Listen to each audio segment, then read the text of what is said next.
Gandang umaga mga ka-e-bike. Pala si JR.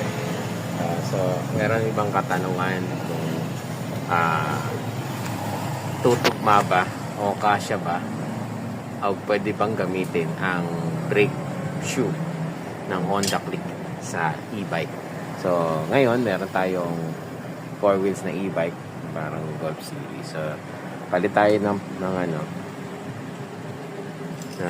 brake shoe. So, ito yung stock niya. Pakita lang natin. Ito ang stock ng e-bike. Ito tatak pa ito ng Chinese. Ayan.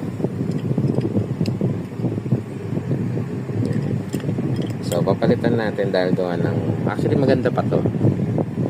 Ngayon, kaya ko lang papalitan is na medyo gumagaral-gal na siya. So, ngayon, gamit ko dito yung pinaglumahan ko sa Honda Click na Makoto. Nakita niyo naman, makapal pa. Si Makoto. So, magkasukat ito. Magkasukat ito mga ka-e-bike na. Magkasukat yan. Ang pagkakaiba lang is mas malapad lang yung stock ng konti. Malapad lang ng konti itong stock kaysa sa na Honda Click. Pero pagdating sa pasok. So ito yung sample. Papakita ko lang. Ayan na siya. Naikabit ko na. So ngayon itinimpla ko lang yung magkabila, yung kabila tapos na yung play niya para sabay silang bubuka pagka pumreno.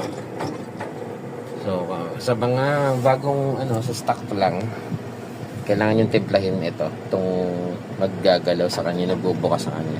Dito mo siya i-adjust ang ngipin kasi may pagkagaling ng kasa yung e-bike. Ito, nakastock yan na preno. So, para pag nagpalit ka, titimplahin mo siya dyan. Dito, ito meron na tornilyo niya ba, i-adjust mo lang saka dito. Kailangan tugma yung dalawa, sabay silang bubuka na ganyan. Sabay silang bubuka pagka kinimpla mo para hindi na pag-iiwanan yung isa. Kasi nangyari sa akin ng unang palit ko, yung kabila mas may marka na ng dito sa niya, sa bell niya, sa drum meron ng kaskas. Dito wala pang linis. Ito katulad ito, ang kinis pa, nakinis, rough pa, bagong bago pa, hindi pa nakakapit dito. So ngayon in-adjust ko siya